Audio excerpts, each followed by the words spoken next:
பிண்டிக்கெனவிலே இந்த இடம் கர்நாடகாவில் மாண்டியா டிஸ்ட்ரிக்டில் இருக்குது. இந்த இடத்துல கருடாழ்வார்க்குனே கோவில், ஸ்ரீ வினதேயன் கோவில்னு பேர். கருடனுக்கு பெரிய திருவடி, புல்லரசன், பக்ஷிராஜா, வேதஸ்வரூபி, வினதேயன், இந்த மாதிரி நிறைய பேர்லாம் உண்டு. இந்த இடத்துல அவர் வினதேயன்ற பேரில் தான் அவருடைய கோவில் இருக்குது. அதாவது இங்கே என்ன விசேஷம் அப்படின்னா, கருடாழ்வார் மூலவராகவே இருக்கார். அவருக்கு தனி சன்னதி, மூலவர் கருடாழ்வார், உற்சவரும் கருடாழ்வார் இருக்கார். உற்சவர் கருடாழ்வார் கையில் அமிர்த கலசத்தோடு இருப்பார். அவருக்கு உபயநாச்சிமார்கள் 2 பேர் கூட நம்ம சேவிக்கலாம்.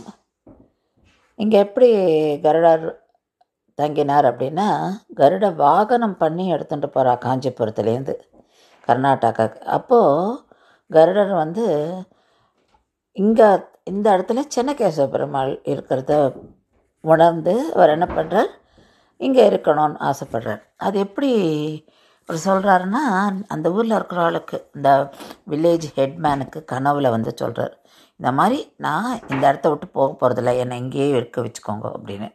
அதே மாதிரி இவர் வேலை பண்ணிட்டு வந்தவாளுக்கும் சொல்கிறார். ஆனால் அவள் அதை அவள் அது பெரிய லட்சியமாக எடுத்துக்கவே இல்லை. மறுநாள் காலையில் அந்த வில்லேஜ் ஹெட்மேன் வரார். இவாக்கிட்ட கேட்குறாரு, இந்த மாதிரி எனக்கு ஒரு கனவு வந்தது, இந்த இடத்துல தான் இருக்கான்னு சொல்கிறாரு. ஆமாம், இதோ நாங்கள் கருடன் பண்ணி கொண்டு வந்திருக்கோம் அப்படின்னு.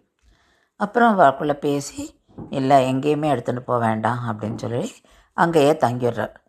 இப்படியா வந்தவர் தான் இங்கே கருடாழ்வார். பின்காலத்தில் அந்த கருடாழ்வார் கொண்டு அதுக்கு மேலே அது சிதலம் அடைஞ்சு கரையான் புத்தெல்லாம் வருது. அதுக்கப்புறம் ஒரு பக்தர் மூலம் இன்னொரு கருடாழ்வார், சந்தான மரத்தில் இன்னொரு கருடாழ்வார் பண்ணி இங்கே பிரதிஷ்டை பண்ணால். ஸோ இங்கே மூலவரும் உற்சவரும் கருடராக நம்ம சேவிக்கிறோம், கருடாழ்வார். ஸோ அதனால் இங்கே ரொம்ப விசேஷம் இந்த கோவில் கருடாழ்வார்க்கு.